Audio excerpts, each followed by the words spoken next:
तो बच्चों आज अपन स्टार्ट करेंगे alternating current, brand new chapter. Heading लिख लो अल्टरनेटिंग करंट। इस पेन से लिखूँ क्या? अल्टरनेटिंग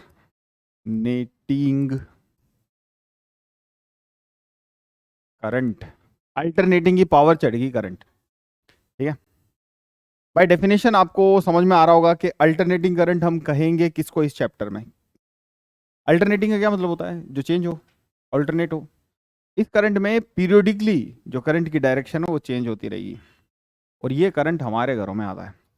अभी तक जिस करंट के साथ हम डील कर रहे थे वो कौन सा करंट था? DC, direct current. और डायरेक्ट करंट की भी बहुत सारी वेराइंग फॉर्म हो सकती है। पल्सेटिंग हो सकता है ना। तो ऐसे वेराइंग वाला भी हो सकता है। मैं दिखा दूंगा आपको डायग्राम बना के। ऐसा नहीं है कि जो डायरेक्ट करंट है वो कांस्टेंट ही होता है। वो कांस्टेंट वाला अपन ने पढ़ा था अभी, डायरेक्ट करंट।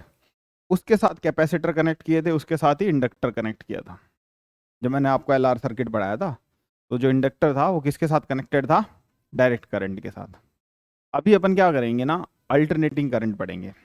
इसमें करंट की डायरेक्शन पीरियडिकली चेंज होगी, और हम एक ही टाइप की एक साइनोसॉइडल सी वेव लेंगे, उसको विस्तृत रूप से पढ़ेंगे। तो उसका फेजर डायग्राम वगैरह बनाएंगे। इस चैप्टर में हम मुख्य रूप से क्या पढ़ेंगे वो देख लो। तो इस चैप्टर में सबसे पहले फेज में अपन पढ़ेंगे एसी करंट का definition. Obviously AC current, average current का वैल्यू, आरएमएस करंट, इसको इफेक्टिव करंट भी बोलेंगे अपन, रूट मीन स्क्वायर करंट, ठीक है। ये एक प्रथम चरण में होगा। उसके बाद में अपन पढ़ेंगे फेजर डायग्राम।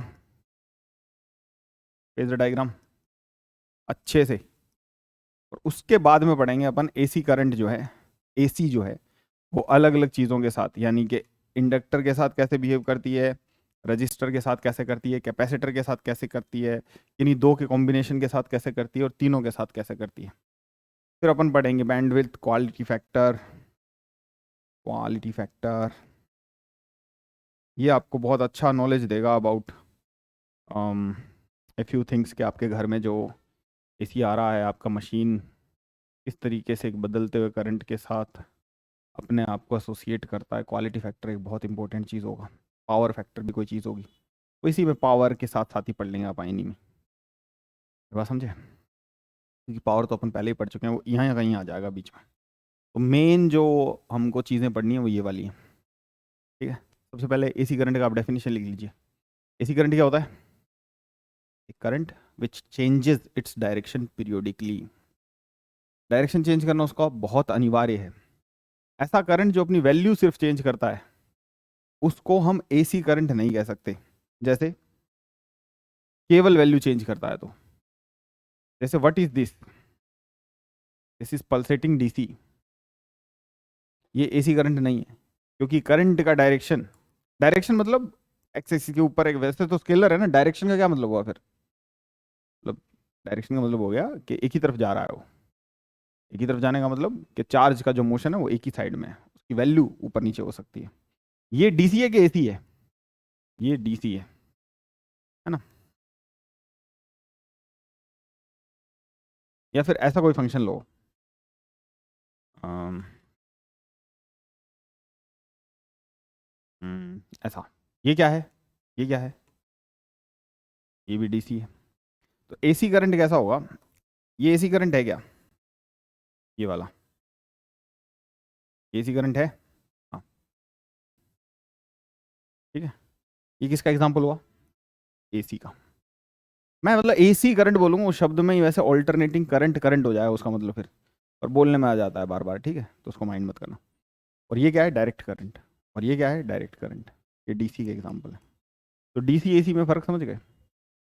एक ऐसा करंट जो पीरियडिकली कंटिन्यूअसली अपनी क्या करता हो, वैल्यू और डायरेक्शन चेंज करता हो, ऐसा करंट एसी करंट कहलाता है। ये बात समझे? अच्छा, अब देखो, हम एक पर्टिकुलर फॉर्म का एसी इस सिलेबस के तहत पढ़ते हैं डीपली, यानी उसको ही एसी करंट का एज एन एग्जांपल ले लेते हैं और उसी को ही पढ़ते रहते हैं। उसको ही क्यों ले लेते हैं प्यारे बच्चों? क्योंकि हमारे घरों में जो करंट आता है वो उसी फॉर्म का आता है। हमारे घर में जो करंट आता है वो उसी फॉर्म का आता है। हमारे घर में जो करंट आता है उसी फॉर्म का आता है। तो ये करंट है, और ये हमारा घर है, ये है टाइम एक्सिस, ठीक है। तो जो करंट आता है वो ऐसा आता है। इसका डेरिवेशन हमने जनरेटर में किया था ना, ई नॉट साइन ओमेगा टी, जो पोटेंशियल डिफरेंस था वो ऐसा होता है। तो करंट भी ऐसा होगा क्या, उसके लिए थोड़े से प्रमाण देने पड़ेंगे, पर हम देखेंगे कि हाँ ऐसा ही कुछ होता है उसका भी डायग्राम, ठीक है। इसको बोलते हैं साइनोसॉइडल एसी। इस फंक्शन से हम परिचित हैं, तो इसके लिए मैथमेटिकल कैलकुलेशन और इसका फंक्शन लिखना हमारे लिए बहुत आसान है। और एग्जैक्टली यही करंट आपके घर में दौड़ रहा है, तो इसको थोड़ा सा ज़्यादा डीपली अपन पढ़ेंगे, समझते एसी में से। इतनी बात क्लियर है? तो अभी इसमें ना जाने की बजाय मैं आपको सिर्फ एक या दो चीज़ें बताना चाहता हूँ, दो। एक तो कि इसकी इंस्टेंटेनियस वैल्यू जो है वो ऐसे सरकमस्टांसेस में जो फ्रीक्वेंसी बहुत ज़्यादा हाई हो, जैसे हमारे घर में जो एसी करंट आ रहा है उसकी फ्रीक्वेंसी 50 हर्ट्ज है, यानी एक सेकंड में वो 50 बार वही वैल्यू ले लेता है जो उसने कभी ली होगी। जैसे अब भी कोई वैल्यू ली है तो 1/50 सेकंड बाद ही दोबारा ले लेगा उस वैल्यू को। कुल मिला के तुम्हें इस तरफ ज़्यादा समझ में आएगा कि एक सेकंड में 50 बार सेम वैल्यूज लेता है, सारी की सारी रिपीट कर देता है वैल्यू 50 बार एक सेकंड में। इसकी फ्रीक्वेंसी का मतलब है यूएस में हमसे ज़्यादा है, फ्रीक्वेंसी डबल है लगभग, है ना। तो वहाँ पे 100 बार वो वैल्यू ले लेता है वो एक सेकंड में। हमें भारत वाला पढ़ना है, जनरली 50 हर्ट्ज हमारी मतलब उपयोगिता के हिसाब से हमारे घर में जो करंट आ रहा है उसकी फ्रीक्वेंसी है। हम न्यूमेरिकल वैल्यू में कुछ भी लेंगे लेकिन उसकी फ्रीक्वेंसी रहती है 50 हर्ट्ज। वही चीज़ अगर एक सेकंड में 50 बार बदल रही है तो क्या ये बात मायने रखती है कि उसकी अब क्या वैल्यू है? मेरे ख्याल से नहीं, मेरे ख्याल से तो नहीं। क्या करेंगे उस वैल्यू का? अब जैसे ही निकालेंगे उस वैल्यू का कुछ करेंगे इतने में तो वैल्यू बदल जाएगी, पता नहीं कितनी बार एक सेकंड में 50 बार बदल गई हो। तो हमको क्या निकालनी पड़ती है, कुछ और वैल्यूज़ निकालनी पड़ती है, जैसे कि इफेक्टिव वैल्यूज़ और एवरेज वैल्यूज़, मीन वैल्यू या एवरेज वैल्यू या इफेक्टिव वैल्यू। ये सारी या करके बोल रहा हूँ, इसका मतलब एक नहीं है सारी। इफेक्टिव वैल्यू या आरएमएस वैल्यू एक है, तो एक ही बात है वो, और मीन वैल्यू कुछ और चीज़ है। फिर मेरी बात समझे कि नहीं? पूरी साइकिल में उसका क्या वैल्यू है वो मैटर करेगा या अभी क्या वैल्यू है ये मैटर करेगा? अभी क्या वैल्यू है ये कुछ मैटर नहीं करता। तो चीज़ अभी पीक ली है तो अगले ही पल, पल से भी छोटा पल, उसमें क्या हो जाएगी, डाउन हो जाएगी, नेगेटिव पीक ले लेगी, पता नहीं। हम तो इस फिनोमिनन को डिटेक्ट भी नहीं कर सकते, हमारे लिए बिल्कुल मीनिंगलेस है कि अभी क्या वैल्यू है, पहली बात।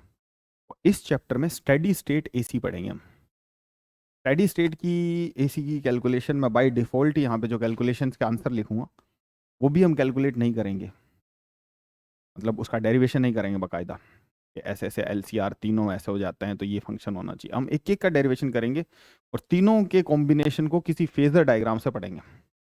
कुल मिला के दो बातें आपको ध्यान में रखनी है, और एक जो पहले पहले बोली थी उसको ज़्यादा ध्यान में रखना है कि हमारे लिए कभी भी ये बात इंपॉर्टेंट नहीं होगी कि करंट इस वक्त क्या है। इतनी बात समझे?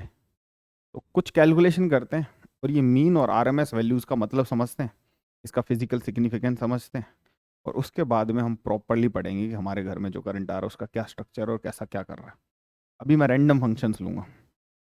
सबसे पहले लिखिए मीन या एवरेज करंट,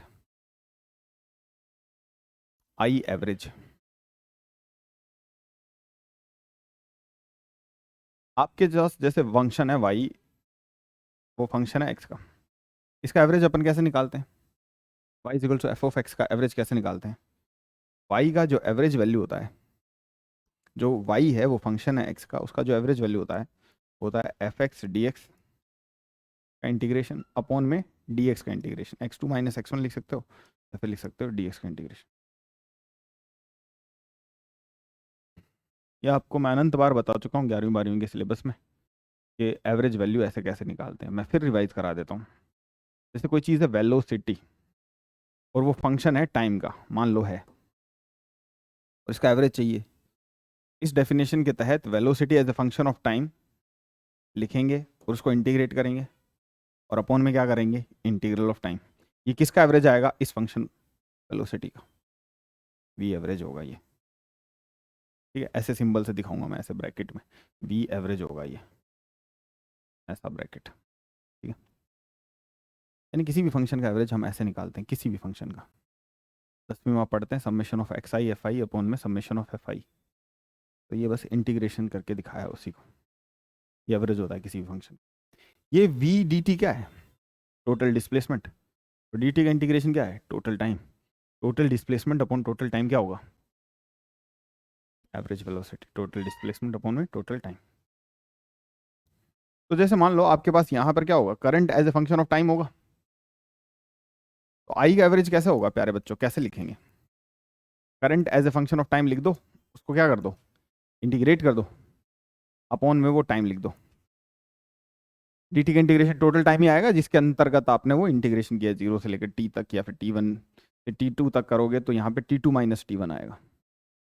फिर मेरी बात समझे? मैं इसको जनरल लिख देता हूँ। आ जाएगा T2 माइनस T1, और ये इंटीग्रेशन होगा T1 से लेके T2 तक। ठीक है, T2 माइनस T1 को मैं T लिखा था पहले, ऐसे निकालेंगे। अच्छा, एक थोड़ी इसमें हम न्यूमेरिकल कैलकुलेशन को इजी करने के लिए थोड़ा सा एक चीज़ मैं आपको बता देता हूँ, वो बहुत इंपॉर्टेंट है, आपका न्यूमेरिकल झट से सॉल्व हो जाएगा। वो ये कि आप इन बातों का मतलब समझो। ये जो आई डी टी है, ये जो आई डी टी है, इसका मतलब होता है आई और टी ग्राफ का एरिया। आई डी टी का मतलब होता है आई और टी ग्राफ का एरिया, अंडर एरिया अंडर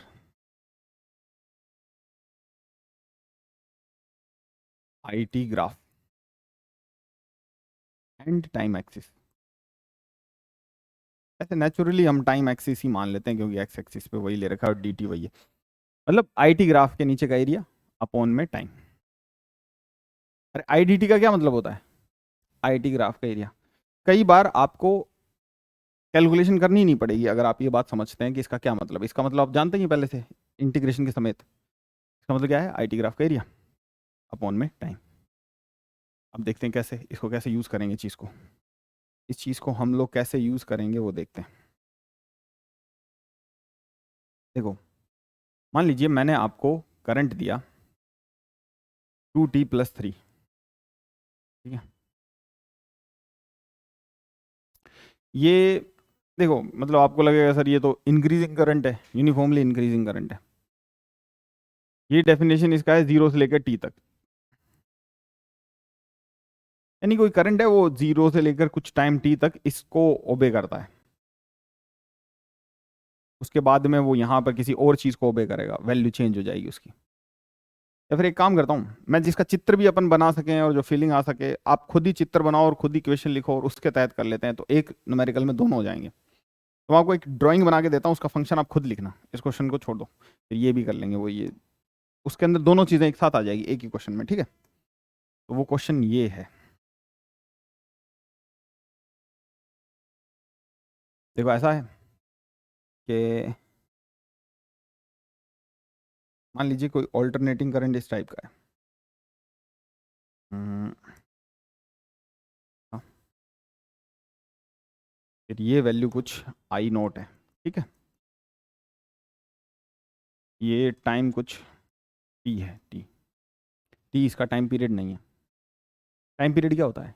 जब चीज़ वैसी की वैसी वापस करने लग जाए जो हरकत वो पहले कर रही थी, और उसके बाद में ये ऐसा है। अच्छा, वो टाइम टी था, तो ये टाइम कितना हो जाएगा? 2t। और ये जो वैल्यू है वो क्या है? माइनस आई नोट। जो पक्का पक्का लिखा अनडॉटेड वो करंट है, ठीक है। और उसके बाद क्या है? ये वैल्यू क्या है?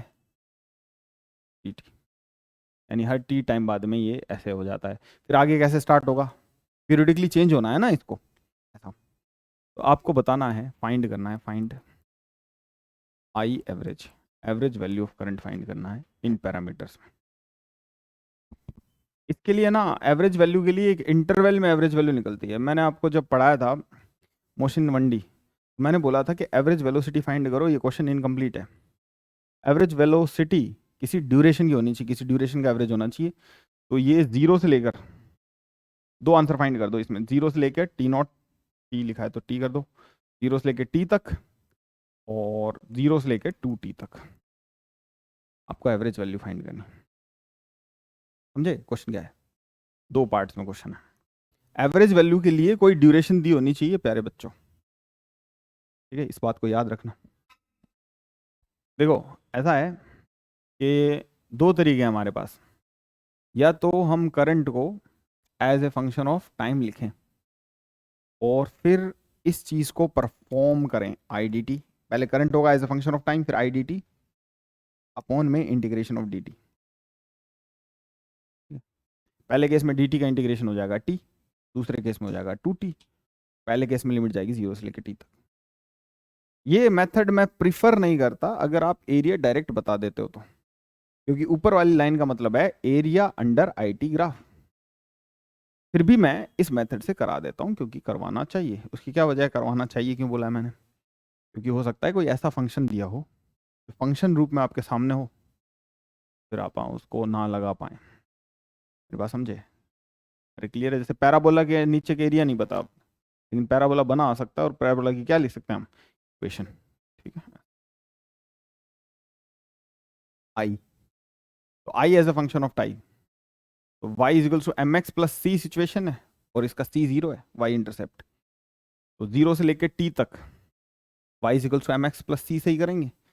m इसका कितना है? स्लोप। स्लोप क्या होता है इसका? स्लोप क्या होता है, नहीं क्या है? I naught by T. Positive slope है कि नेगेटिव है? पॉजिटिव। टेन थीटा स्लोप होता है, टेन थीटा। इस ट्राइंगल का टेन थीटा निकालेंगे, आई नोट बाई टी आ जाएगा, इनटू में एक्स एक्सिस पे जो मेजर हो रहा है टी, इसको कर दीजिए आई नोट बाई टी इनटू में टी इंटू डी टी। इस इंटीग्रेशन को करिए, अपॉन में डी टी का इंटीग्रेशन हो जाएगा टी। अरे क्लियर है? टी डी टी का इंटीग्रेशन क्या हो जाएगा? टी स्क्वायर बाय टू, और जीरो से लेकर टी तक करेंगे, यहीं कर देता हूँ, थोड़ा मैसी हो जाएगा, छोटा आई नॉट टी, और यहाँ पर क्या हो जाएगा? टी स्क्वायर बाय टू हो जाएगा, टी स्क्वायर बाय टू, और एक टी नीचे भी था, तो ये कितना हो जाएगा? I naught by two. सबसे बढ़िया है कि ऐसा ट्राइंगल व्राइंगल कुछ बन रहा हो, ये सीसो एसी टाइप का एसी हो, तब आप ऐसा करो मत, है ना? क्या करो, ये देखना, वो एरिया निकालना बहुत ज़रूरी है जो उस टाइम बन रहा है। बात में कोई गलती मत कर देना। तो ये क्या है?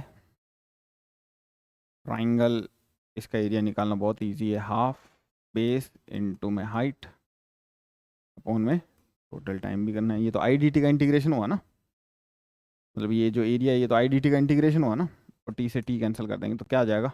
आई नॉट बाय टू, आसानी से आ जाएगा। इंटीग्रेशन के लिए आपको फंक्शन चेंज करना पड़ेगा। ये फंक्शन कब है? जब इसका y इंटरसेप्ट क्या हो? 0। इसका y इंटरसेप्ट 0 नहीं है ना?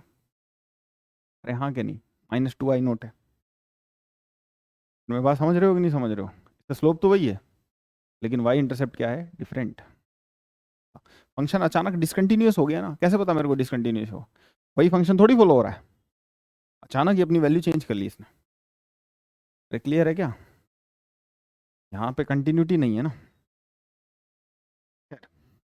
मतलब इस पर आई क्या क्या वैल्यू है, इस टाइम को टी कह देते हैं। तो डिसकंटिन्यूटी कब कहते हैं? कि टी प्लस और टी माइनस, किसी फंक्शन की वैल्यू अलग अलग आ जाए। टी प्लस पर क्या वैल्यू है? माइनस आई नॉट, किसका? आई का। टी प्लस पे मतलब टी से थोड़ा 0.0000001 सेकंड बाद में, और टी टाइम से 0.00001 सेकंड पहले क्या वैल्यू था? आई नॉट, और बाद में क्या value? Minus I not. Discontinuity in the function है। ठीक है? अरे क्लियर है कि नहीं? तो नेक्स्ट बात की तरफ चलते हैं, that is R M S value. लिखिए R M S value, I R M S, या फिर इफेक्टिव करंट। या तो किसी पेपर में, जैसे इन दो एग्जामिनेशन में ये बहुत इंपॉर्टेंट क्वेश्चन है, और जब भी ये किसी टेस्ट का पार्ट होगा और उसमें 3-4 ही चैप्टर होंगे, तो आपसे 100% एक क्वेश्चन जरूर पूछा जाएगा ऐसा कि इस फंक्शन के लिए, ऐसा फंक्शन के तहत करंट चेंज हो रहा है, तो आप इसका करंट का क्या बता दीजिए? आरएमएस वैल्यू बता दीजिए। इसको थोड़ा सा अपन डिटेल में करेंगे। सबसे पहले बहुत ही साधारण एग्जाम्पल्स अपन लेंगे। ठीक है, सबसे पहले इसका मतलब क्या होता है? इसका मतलब होता है रूट मीन स्क्वायर। देखो किसी व्यक्ति को आपको कोई बोले कि कौन स्ट्रेंजर आदमी और वो अपना नाम बता दे, तो ये उसका सही परिचय नहीं है। मैं क्या, इसका मतलब क्या होता है? तो इसका मतलब ये होता है, ये तो इसका नाम है, मतलब इसकी फुल फॉर्म बोली है अपन ने। इसका मतलब जानने के लिए अपन क्या करेंगे, इसको समझेंगे। सबसे पहले इसका फिजिकल अप्रिशिएशन करेंगे कि ये क्या है फिजिकली, उसके बाद में कि ये क्या है मैथमेटिकली। ठीक है, तो सबसे पहले इसको पढ़ना सिखा देता हूँ मैं आपको। ये है स्क्वायर मीन रूट, ऐसे पढ़ेंगे इसको। यानी कि कोई फंक्शन है एक्स का, F of X, Y is equals to F of X. ठीक है, Y is equals to F of X है। तो इसका आपको R M S value find करना है। सबसे पहले आप इस फंक्शन का स्क्वायर कीजिए, इस फंक्शन का स्क्वायर कीजिए। ठीक है, अब आपको मीन फंक्शन का नहीं लेना, फंक्शन के स्क्वायर्ड वैल्यूज का लेना है। स्क्वायर कर दिया, इन वैल्यूज का मीन कैसे लेंगे? स्क्वायर स्क्वायरों के मीन कैसे लेंगे भाई? एफ एक्स का मीन कैसे ले लेते थे कि इस फंक्शन को डी एक्स अपॉन में डी एक्स का इंटीग्रेशन। स्क्वायर्ड का कैसे लेंगे? इसके square into D x upon में डी एक्स का इंटीग्रेशन। ऐसा, ये मीन है इसका। और फिर इसका क्या लेना है अपन को? Under root. वैसे मैंने बोला था कि फिजिकली पहले बताऊंगा, मैथमेटिकली पहले बता दिया, फिजिकली अब बता देता हूँ कि हम ऐसा कर क्यों रहे हैं, हमें इस वैल्यू की क्या पड़ी है, और यही वैल्यू हमसे क्यों पूछी जा रही है बार बार पेपर में, और यही वैल्यू इफेक्टिव वैल्यू कैसे है। ठीक है, ऐसा। एवरेज करंट का भी कोई महत्व नहीं है ज्यादा फिजिकल वर्ल्ड में। किसका महत्व है? आरएमएस करंट का। सबसे पहले अभी वैल्यू पे नहीं जाके मैं आपको इसकी फील देना चाहता हूं कि मैथमेटिकल फंक्शन क्या है। जैसे कोई 3 लोग हैं, उनकी आयु है 17, 20, 25। ये 3 से डिवाइड भी होना चाहिए यार, बढ़िया तरीका नंबर आने के लिए। एक आदमी की 30, अब ये 4 से डिवाइड होना चाहिए। इसको 16 ले लेते हैं, इसको 24 ले लेते हैं, इसको 32 ले लेते हैं। ये 4 लोग हैं जिनकी उम्र ये है। ठीक है, आपसे पूछा जाए, इन चारों लोगों का ग्रुप है, बढ़िया बॉन्डिंग है इनकी, आपको पूछा जाए इस ग्रुप की एवरेज एज क्या है, तो क्या करेंगे? क्या करेंगे? सबकी एज को ऐड कर देंगे और 4 से भाग दे देंगे, ये इस वाई चीज का एवरेज आ जाएगा। ऐसा ही करेंगे। ठीक, जनरल एवरेज ऐसे ही निकालते हैं। मैं कह देता कोई ग्रुप है उसमें 3 लोगों की एज ही है, 2 की है, तो इसको 3 से गुणा कर देते, फिर 2 को, फिर नंबर ऑफ पीपल निकाल लेते, 3 + 2 + ऐसे अपन में। अरे summation of x I F I L, जो जिसको अपन कहते हैं अलजेब्रिक एवरेज। अब मैं आपसे कहूं कि वाई एम एस क्या है, आर एम एस नहीं, Y M S mean square value क्या है, यानी इनके स्क्वायर्स का एवरेज क्या है,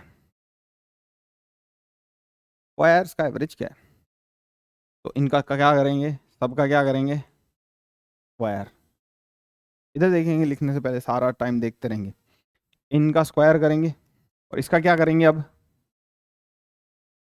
ये क्या है? स्क्वायर है, और ये इन स्क्वायर्स का एवरेज है। ऐसे एज तो किसी की नेगेटिव नहीं होती, पर मान लो हम किसी ऐसे नंबर का स्क्वायर कर, या फिर ऐसे नंबर का एवरेज निकाल रहे होते हैं जो नेगेटिव भी हो सकती है, जैसे सेंटर ऑफ मास के लिए नेगेटिव आंसर आ सकता है ना, कि भाई इस लोकेशन में माइनस एक्स एक्सिस की तरफ पड़ा है, या फिर ऐसा। ये नंबर कभी भी नेगेटिव आ सकता है क्या? है ना? ये हमेशा कोई नंबर आएगा। और अगर आप इसको अंडर रूट में डाल देते हो, तो ये उस y वैल्यू का आरएमएस वैल्यू हो जाएगा, रूट मीन स्क्वायर वैल्यू हो जाएगा ये। ऐसा। अब मेरी बात को दोबारा ध्यान से सुनना, इसके फिजिकल सिग्निफिकेंस पे आ रहा हूँ। पहले ये बात आपने ना थर्मोडायनेमिक्स में सुनी है, काइनेटिक एनर्जी के कॉन्टेक्स्ट में। इस कमरे में स्टैटिस्टिकल थर्मोडायनेमिक्स में जब अपन पढ़ें और एकदम डीपली जाएं, तो करोड़ों अरबों 22.4 लीटर में ही जनरल टेम्परेचर पर इतने मॉलिक्यूल्स हो जाते हैं या इतने एटम्स हो जाते हैं। जबकि धरती का मास 10⁻24 है, 10 ही गुना कम रह गया बस वो धरती के वजन से, यानी कि बहुत मॉलिक्यूल्स हैं। आप आरएमएस वैल्यू निकाल रहे हो इनकी वेलोसिटी का, तो क्या कर रहे हो, इनकी सबकी वेलोसिटी का निकाल दो, चाहे वो हमेशा पॉजिटिव आएगा क्या? हाँ। अरे वेलोसिटी किसी डायरेक्शन में, उसका स्क्वायर करेंगे आप, तो -3 i कैप है, तो उसका वैल्यू वैल्यू कितना हो जाएगा, मतलब उसका स्क्वायर कितना हो जाएगा, 9 हो जाएगा। इसका क्या मतलब हुआ कि आप इन सभी के सुनना वेलोसिटी का स्क्वायर करो, किस किस का, 1 का, 2 का, 3 का, 8 का, सबका कर दो, nth का करो, ठीक, वैल्यू आएगा। उसको इन सभी लोगों से डिवाइड कर दो, ठीक है। ये क्या आ जाएगा कि ऑन एन एवरेज वो स्क्वायर वैल्यूज क्या है, फिर इनका अंडर रूट ले लो। ये क्या आएगा कि भाई ऑन एन एवरेज उस स्क्वायर वैल्यू का जो एवरेज था उसका रूट क्या है, यानी वो आरएमएस वैल्यू क्या है। अब मैं कहूँ कि आपको ये चीज़ पता है, ये आंसर जो भी आए ये आपको पता है, 3 है, 4 है, 8 है, 9 है, 10 है, 1000 है, कुछ पता है, इसकी कुछ वैल्यू है, लेट से 4 है इसकी वैल्यू, ठीक है, ये पता है आपको। और इस कमरे में पार्टिकल का मास पता है, और मैं आपको बताऊँ पार्टिकल्स का, सारे पार्टिकल्स का मास मिला के मैं आपको कहूँ कि average kinetic energy of room क्या है, तो आप यही बताएंगे कि half mass of all into में ये 4 का स्क्वायर। ऐसा क्यों कर दिया आपने? आप करते तो ऐसे काइनेटिक एनर्जी निकालने के लिए फर्स्ट गाय का, ये सेकंड का, थर्ड का, ऐसे nth का, अपॉन में नंबर ऑफ सारा, अरे हाँ कि नहीं, और उसका वो अंडर रूट लेते, ऐसे ही करते, अरे हाँ कि नहीं।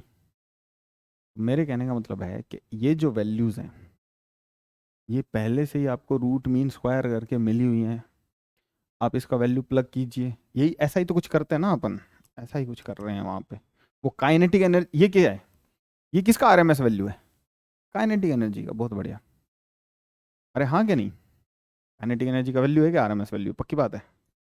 नहीं, कैसे, वरना तो फिर हाँ, इसका ये खुद है काइनेटिक एनर्जी, इसका भी स्क्वायर करना पड़ता, वेरी गुड। तो मेरे कहने का मतलब ये है बच्चों कि ऐसा मत समझना काइनेटिक एनर्जी, आपके पास आरएमएस वैल्यू पता है आपको किसी कमरे में मॉलिक्यूल्स की, तो आपको उनकी क्या पता है, एवरेज काइनेटिक एनर्जी पता है, ऐसा कह रहे हैं, तो उसका सिग्निफिकेंस वो है। और उसको बाद में जाके हम 3/2 NKT करके टेम्परेचर के साथ एसोसिएट करते हैं KTG में, करते हैं ना। अच्छा, इसका क्या सिग्निफिकेंस है कि मान लो आपको बहुत सारे इंस्टेंट्स पे अलग अलग करंट थे, इसकी तो कंटिन्यूअसली वैल्यू बदल रही है भाई, कंटिन्यूअसली, इन सब का आपने एवरेज ले लिया, ठीक है, एवरेज लिया और इसका अंडर रूट लिया, ठीक है। अब मैं पूछूं आपसे कि पावर डेसिपेटेड क्या है इन वन साइकिल, आरएमएस भी तो किसी ड्यूरेशन का आता है ना, कोई चीज टाइम का फंक्शन हो तो उसका, काइनेटिक एनर्जी का ड्यूरेशन का नहीं आ रहा था, मतलब जो भी वेलोसिटी का, किसी चीज का आरएमएस भी तो किसी ड्यूरेशन का आता है, अगर वो चीज किसका फंक्शन हो, टाइम का। अरे समझ में आ रही है बात?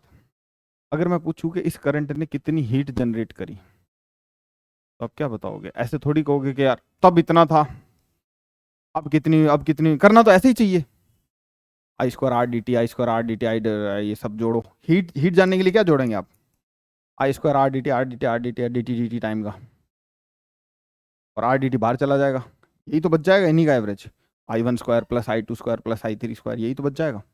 इससे अच्छा आप क्या करो कि IR, वेरी गुड, अब इसका फिजिकली कुछ मतलब निकला है, वो आपको समझना है, आपके हिसाब से आप मतलब तय कर पा रहे हो ना कि क्या मतलब निकल सकता है इसका। अगर इसका एवरेज लेते हैं, ऐसा कोई फंक्शन है, एवरेज लेते हैं तो एवरेज क्या आएगा इसका, पूरी साइकिल में 0 आ जाएगा, कोई हीट ही नहीं जनरेट करी फिर तो इसने, अगर एवरेज से इसको निरूपित करते तो। मैंने क्या कहा था, इस फंक्शन की खास बात क्या होती है कि हमेशा पॉजिटिव रहता है, जब करंट यहाँ पे भी है उसका एवरेज निकालने के लिए जब आरएमएस निकालेंगे तो उसका क्या करते रहेंगे, स्क्वायर करते रहेंगे। इसका फिजिकल सिग्निफिकेंस ये है, बहुत ध्यान से सुनना इस बात को, और इतना ही कंक्लूजन है इस बातों का।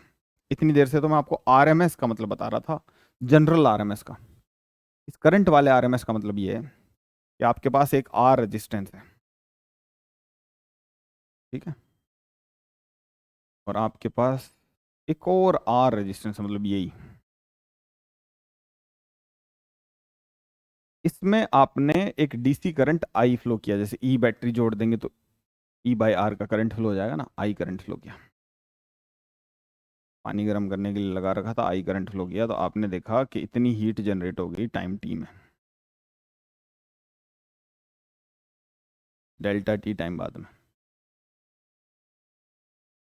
क्या जनरेट हो गई, हीट। अब ये कि हीट आपको जनरेट करनी है, एसी करंट सप्लाई करनी है, ऐसा करंट सप्लाई करना है जिसमें आई जो हो वो वेरिएबल हो, सेम ना हो, बदलता रहे, अल्टरनेट करता रहे, और कभी मतलब अलग अलग वैल्यू लेता रहे, अलग अलग दिशा लेता रहे, ऐसा। और यही हीट जनरेट करनी है। हीट का वैल्यू वही, कोई करंट होगा उसका स्क्वायर, कोई एक वैल्यू होगी ना, कोई मीन तो नहीं बोलूंगा मैं उसको, इफेक्टिव एक वैल्यू होगी, इनटू में आर डी टी। तो ये उसी आई के बराबर आ जाएगा जो यहां था,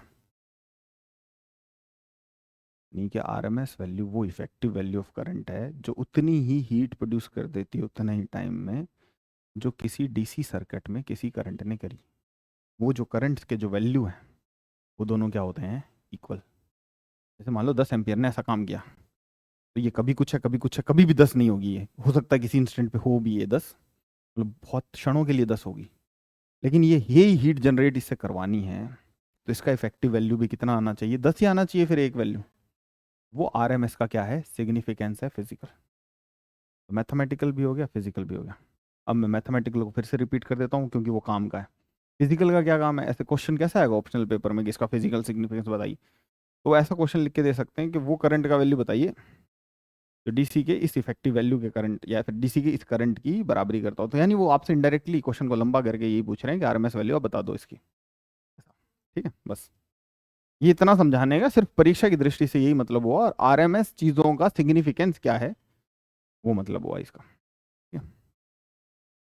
अब जैसे मान लो कि करंट हम यही ले लेते हैं, आई नॉट साइन ओमेगा टी, ये फंक्शन ले लेते हैं, मोस्ट पॉपुलर फंक्शन। अच्छा, जैसे इसका एवरेज 0 आया था ना पिछली बार, इसका अभी अभी जो क्वेश्चन किया था अपन ने, इसका आंसर अभी अभी 0 किया था ना अपन ने। मेरे को एक चीज बताओ, किसका वैल्यू 0 किया था, एवरेज करंट का, पूरा उसमें पूरी साइकिल में। यहाँ से स्टार्ट हो रही थी ना ये साइकिल, ये साइकिल यहाँ पे 2t बाद में यहीं पहुंचेगी, 2t टाइम बाद में, अरे यहीं पूछेगी ना, तो एवरेज वैल्यू 0 आया था, आरएमएस वैल्यू भी 0 आएगा। आरएमएस वैल्यू की यही तो ब्यूटी है, क्यों 0 नहीं आ सकता वो, क्योंकि करंट्स के हर इंस्टेंट के क्या हो जा रहे हैं, स्क्वायर। कोई नंबर नेगेटिव भी होगा तो उसका स्क्वायर हो गया, वो पॉजिटिव हो जाएगा, उन स्क्वायर्स का एवरेज निकल रहा है, फिर उसका रूट भी निकाल रहे हैं आप। अरे हाँ कि नहीं, तो हीट एसी, अगर एसी सर्किट है तो उसमें आरएमएस वैल्यू अगर आपको पता है तो हीट क्या हो जाएगी, I R M S square into में आर डी टी का इंटीग्रेशन।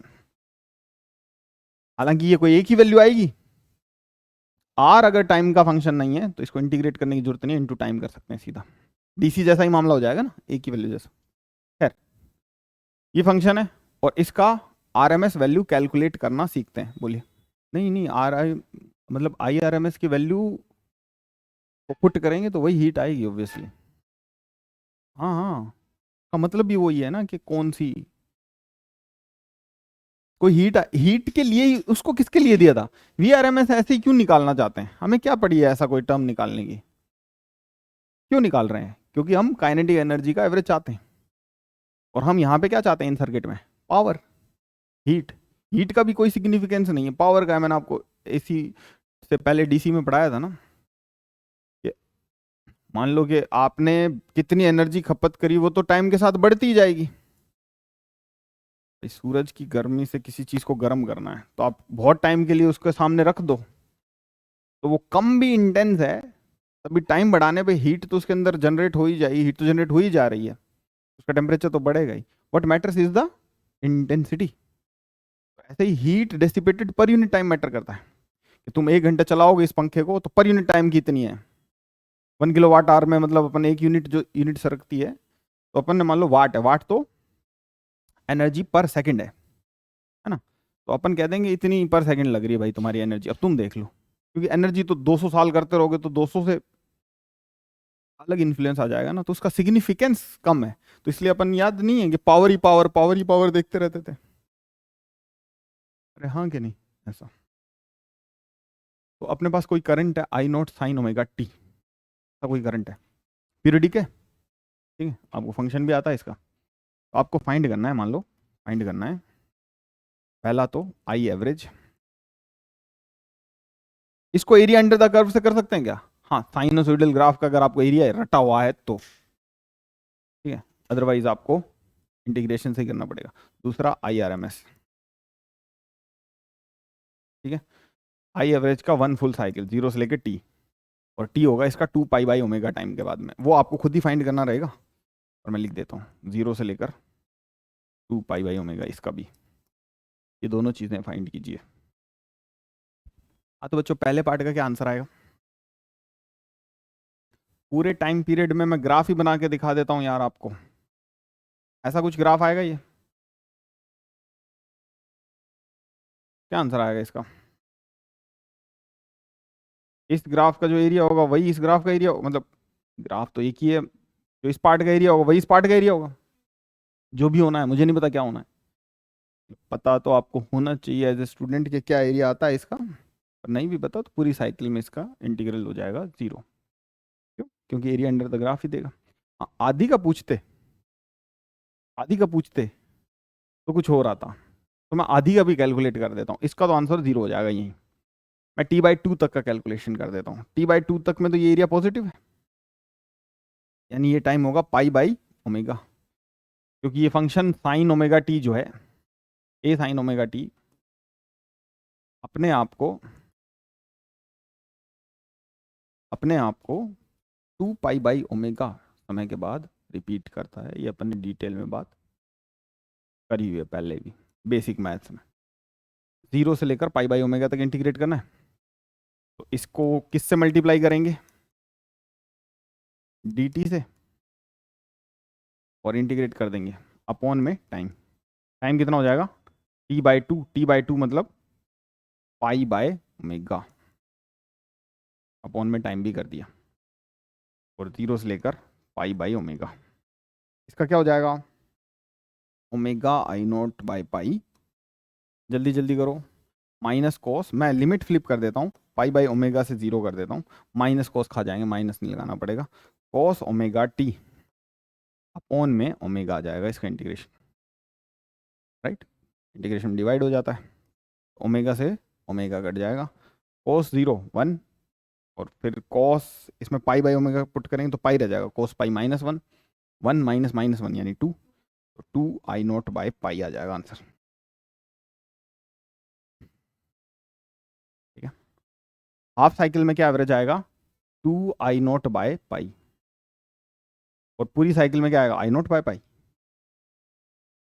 0, ठीक है, क्लियर है। अच्छा, आपसे ये पूछे ना कि यहाँ से यहाँ तक का एवरेज क्या होगा, तो ये मत सोच लेना कि ये 0 तो इतना इतना लिख देते हैं, अपॉन में सारा टाइम जाएगा, ये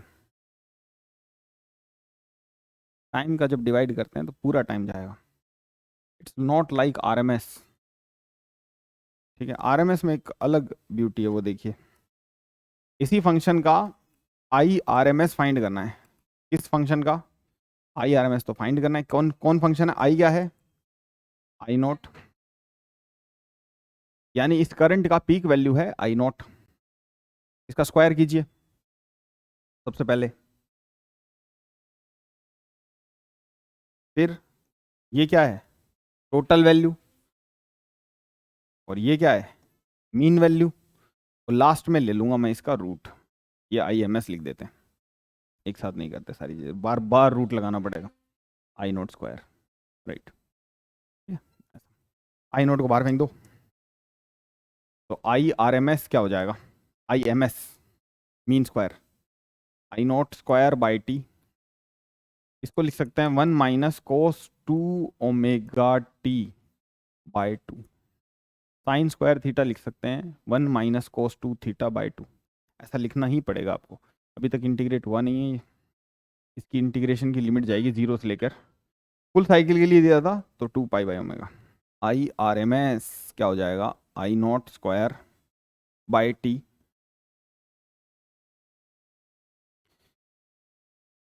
और डी टी मल्टीप्लाई कर देता ये वाला, ठीक है, इसकी जगह ये लिख दिया, तो डी टी को इसके साथ मल्टीप्लाई करेंगे और 2 भी बाहर रख देता हूँ यहाँ पे मैं, डी टी को इसके साथ 1 बाई टी का मतलब मैं लास्ट में पुट कर दूंगा 2 पाई बाई ओमेगा, ठीक है, डी टी को इससे मल्टीप्लाई करेंगे आएगा T minus cos 2 omega T by 2 D T, ये भी करना है अपन को, ठीक है, बाहर रख दिया था 2, तो ये आ जाएगा टी, टी का मतलब 2 पाई बाई ओमेगा, सही है सब कुछ, 0 से लेकर 2 पाई बाई ओमेगा। देखिए पूरी साइकिल में कोस थीटा इंटीग्रेट हो चाहे कोस 2 थीटा इंटीग्रेट हो, अरे हाँ कि नहीं, पूरी साइकिल में तो आंसर आएगा 0, इसको इंटीग्रेशन करने की जरूरत भी नहीं है, वरना आप इसका इंटीग्रेशन कीजिए sine 2 omega T by 2 omega कीजिए और फिर उसमें लिमिट पुट कीजिएगा तो क्या आएगा 0, या फिर ऐसा याद रख लीजिए कि पूरी साइकिल में कोस का इंटीग्रेशन करना था, क्या करना था कोस का इंटीग्रेशन किस में, पूरी साइकिल में, तो क्या आएगा कोस फंक्शन का 0, साइन फंक्शन का 0, क्या साइन स्क्वायर फंक्शन का भी 0 आता है, नहीं स्क्वायर फंक्शन का कैसे 0 आ सकता है, स्क्वायर फंक्शन ही तो था ये साइन में, तो ये पार्ट 0 हुआ है सिर्फ, ये पार्ट तो बच गया ना इसका, तो 2 से 2 काट दो, 2 से 2 को तरखाओ, तो ये कितना हो जाएगा I R M S I M S M S I R M S की जो है M S I M S क्या हो जाएगा बताओ, I naught square pi by omega T, T कितना है 2 पाई बाय ओमेगा, ये कैंसिल हो जाएगा, ये कैंसिल हो जाएगा, ये आ जाएगा आई नॉट स्क्वायर बाय 2, इसका रूट ले लो अब लास्ट स्टेप में, हो जाएगा आई नॉट बाय रूट 2, ऐसा वेरी इंपॉर्टेंट है ये, वेरी इंपॉर्टेंट रिजल्ट, बोर्ड्स में भी बहुत बार रिपीटेडली पूछा जाता है यही रिजल्ट, ठीक है, कि आरएमएस वैल्यू साइनोसॉइडल फंक्शन की क्या आएगी, कोस स्क्वायर ओमेगा टी होता है ना फंक्शन, तो दोबारा चेक मत करना, यही आंसर आएगा, क्या आई नोट बाय रूट 2, इसका मतलब समझते हैं, आई नोट क्या चीज़ है, आई नोट आई का चरम सीमा का मान है, एपेक्स हाईएस्ट वैल्यू, उससे बड़ा तो कभी हुआ ही नहीं, मैं कैसे कह सकता हूँ नहीं हुआ, तो आई क्या था, इस फंक्शन का वैल्यू कुछ भी थीटा हो जिंदगी में 1 से बड़ा नहीं होगा, तो ये फंक्शन आई नोट से बड़ा कुछ कभी नहीं होगा, तो जो आरएमएस यानी इफेक्टिव वैल्यू होती है, अगर करंट ऐसे ऐसे चल रहा है तो ये इसका पीक वैल्यू है, पीक वैल्यू हाईएस्ट वैल्यू ये आई नोट है, तो आरएमएस जो वैल्यू होती है, इसकी जो आरएमएस वैल्यू है वो इस पीक वैल्यू अपॉन रूट 2 होता है, यानी 70.7% ऑफ आई नोट होता है, क्योंकि 1 बाय रूट 2 होता है 0.707, यानी लगभग 70% ले लेते हैं उसको, तो अगर आई नोट 100 है तो जो इफेक्टिवली एक साइकिल में जो पावर दी है वो 100 करंट नहीं दी है, क्योंकि 100 करंट तो एक क्षण पे था ना यार, अरे हाँ कि नहीं, वो थोड़ी था हर टाइम, तो इफेक्टिव वैल्यू कितनी दी है, किसने दी है 70 ने, 70 करंट लगभग 70.7 करंट जो हीट प्रोड्यूस करेगा वो 100 पीक वाला करंट प्रोड्यूस करेगा, अरे समझे, 1.4 एम्पियर जो प्रोड्यूस करेगा हीट, जिसकी पीक वैल्यू 1.4 होगी, इसकी पीक वैल्यू क्या होगी 1.4, वो इतना ही हीट प्रोड्यूस करेगा उतनी ही देर में जितना 1 एम्पियर करंट करता, 1.4 मतलब रूट 2 एम्पियर, रूट 2 एम्पियर का इफेक्टिव वैल्यू कितना हो जाएगा, पीक वैल्यू रूट 2 ऑन में रूट 2 विच इज 1, मेरे कहने का मतलब ये है कि ये वैल्यू मैटर करती है। अगर आपको कुछ भी नहीं लिखा हुआ, बाई चांस ऐसे एग्जामिनर से गलती हो सकती है, और आपसे सीधा करंट पूछे या current is AC, the value of AC current is, उसमें जो वैल्यू दी हुई है वो सिली मिस्टेक के तहत वो वैल्यू को पीक वैल्यू मत लेना, वो वैल्यू आरएमएस वैल्यू होगी हमेशा, क्योंकि एक वैल्यू असाइन कर रहे हैं करंट की, तो एक वैल्यू तो हो ही नहीं सकती, एक वैल्यू तो यही वाली वैल्यू हो सकती है सिर्फ, इफेक्टिव, तभी तो इसका नाम इफेक्टिव वैल्यू है। आपको कैसा भी फंक्शन दो, आप आरएमएस वैल्यू फाइंड कर सकते हो ना उसकी फंक्शन की, आरएमएस वैल्यू फाइंड कर सकते हो। पिछले स्ट्रेट लाइन वाले की थी क्या हमने, सीसो वाले की, आप घर पे करना। ट्राइंगुलर सीसो, ट्राइंगल वाला होता है ना, ट्राइंगल वाला, जिसमें ट्राइंगल बन जाए, इसमें ट्राइंगल बन रहा था क्या मेरे एग्जांपल में? नहीं। ट्राइंगल कब बनेगा? जब करंट ऐसा हो, परफेक्ट वाला सीसो एसी वाला। अरे हाँ कि नहीं?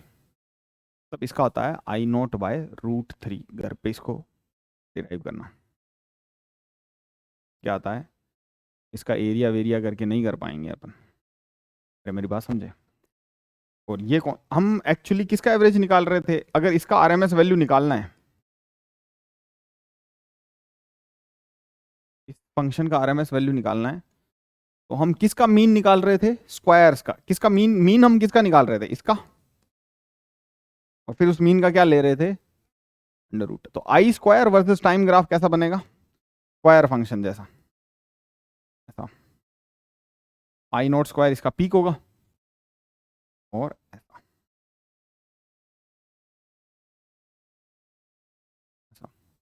यहां पे ऐसा मत कर देना, एक प्रसिद्ध सर है, उनका प्रसिद्ध कोचिंग है, वो ऐसा बना दिए हैं उनको उन्होंने एसएचएम में एक बार ये डायग्राम, बहुत ही गलत है ये खुद क्वेश्चन है कि इनमें से कौन सा होगा काइनेटिक एनर्जी का एसएचएम में। वो भी तो पीरियोडिक होती है ना, वेलोसिटी पीरियोडिक होती है, तो ऐसा ही पीरियड रहता है उसका। ये रॉन्ग है, इसमें भी अपन को लग रहा है पी की है। ये function her value of T पर डिफरेंशिएबल होना चाहिए, और टी की इस वैल्यू पाई बाई ओमेगा पर इसका स्लोप 0 होना चाहिए। इसमें नहीं है ऐसा, तो ये फंक्शंस में डिफरेंस है ये। तो हम यहाँ से ये बात बता सकते हैं कि मिनिमा एग्जिस्ट करना चाहिए यहाँ पे, ये function her value of T पर डिफरेंशिएबल होगा। ठीक है, ये वाला फंक्शन जो है, ये किसका फंक्शन है? आई स्क्वायर का। अरे क्लियर है, आई स्क्वायर वर्सेस टी है ये। तो ऐसा होगा, इसका इसका आरएमएस वैल्यू कभी वो आ सकता है क्या?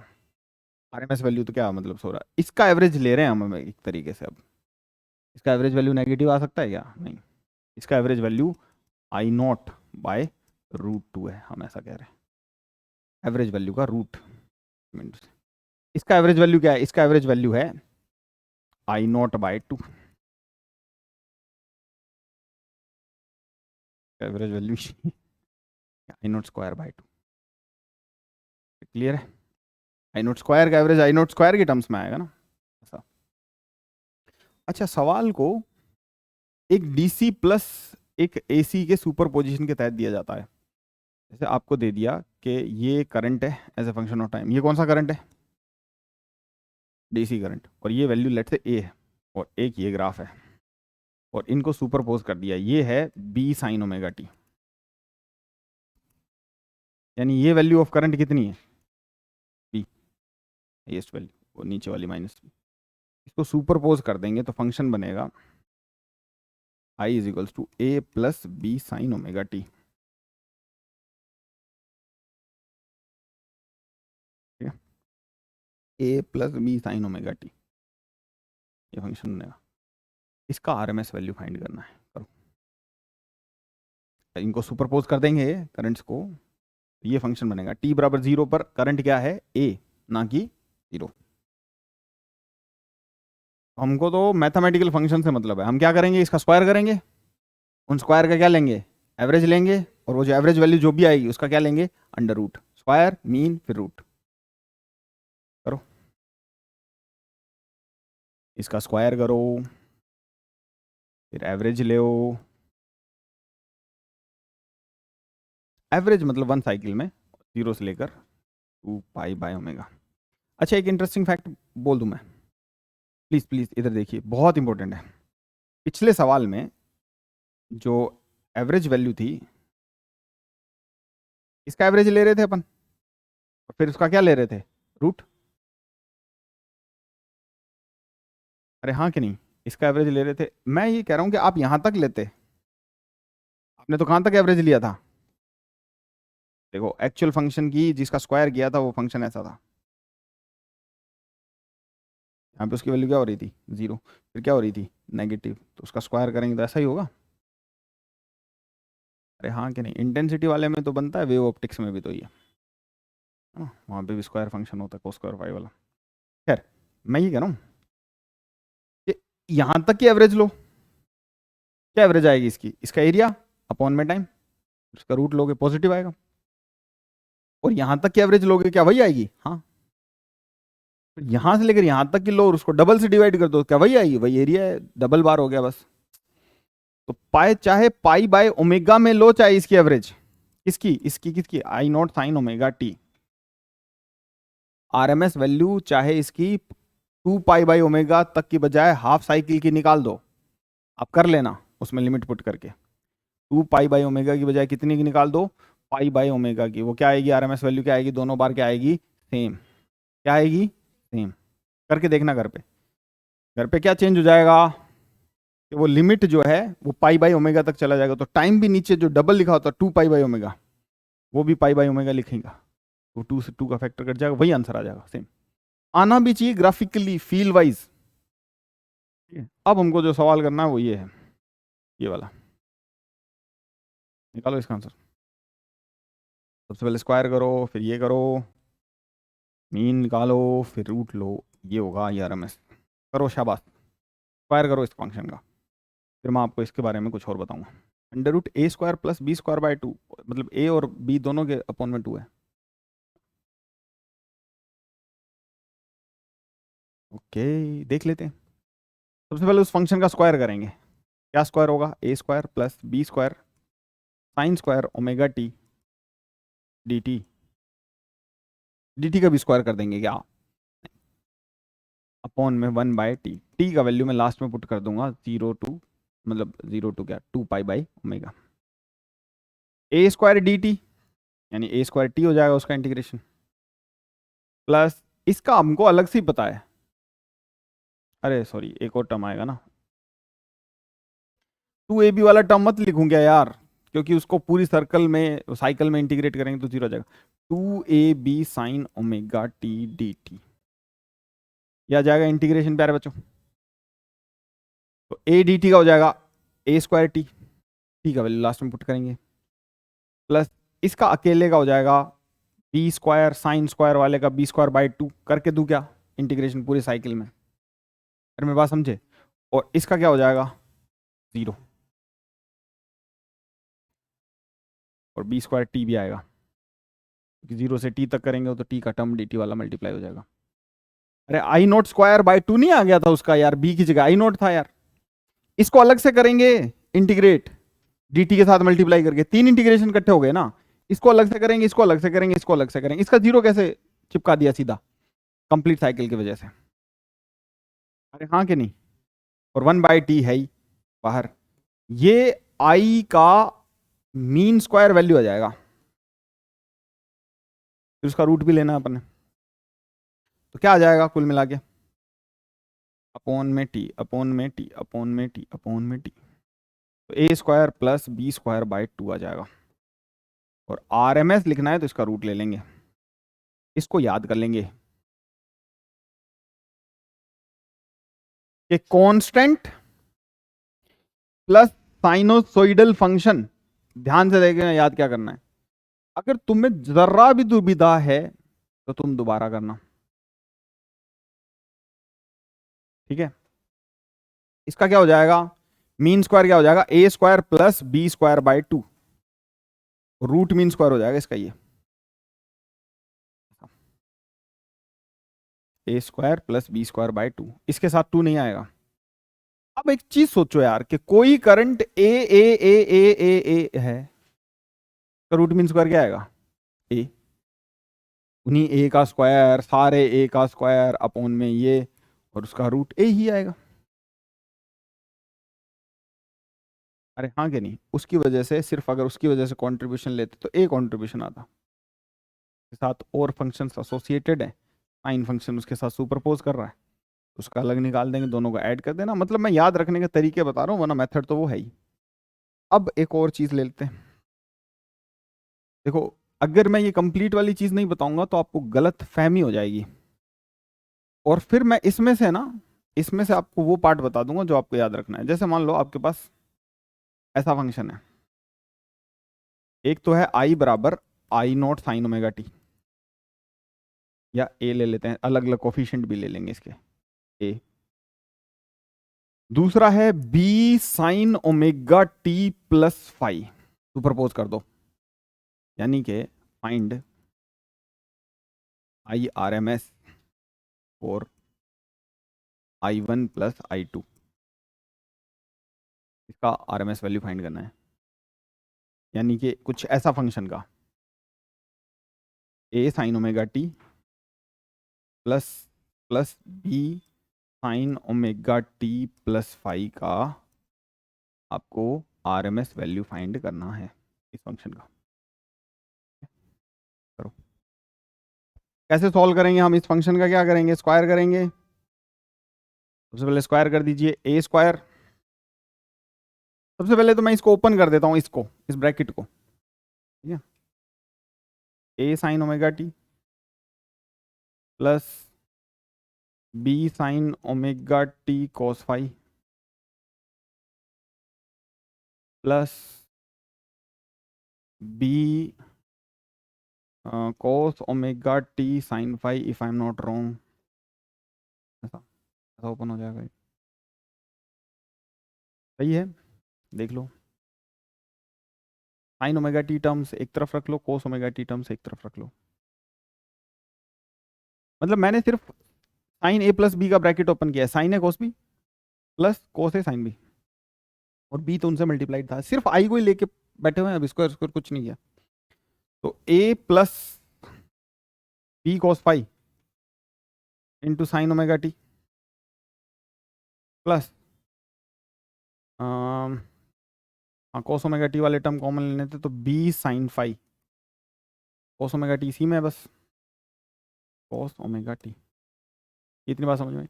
मैं ये कह रहा हूं कि जो आपके सामने बार बार क्वेश्चन आ रहे हैं ना, वो आपको आंसर के लिए मिसलीड कर सकते हैं, इसलिए मैंने ये एक्सप्रेशन चूज किया है। एक मिनट रुकना, पेंट्री लो की धमकी आई हुई है भाई, क्या कर रहे हो? यहाँ पर पेंट्री जाए जा रही है, और साइन ओमेगा टी कोस ओमेगा टी कर रहे हो उधर जाकर। पेंट्री लो की धमकी आई हुई है।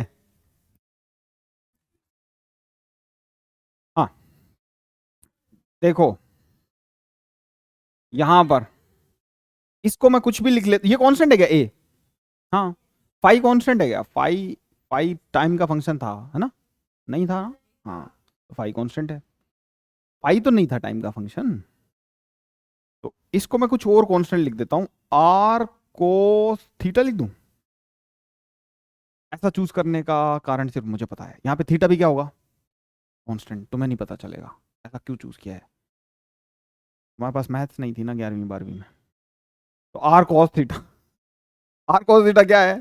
A plus B cos phi,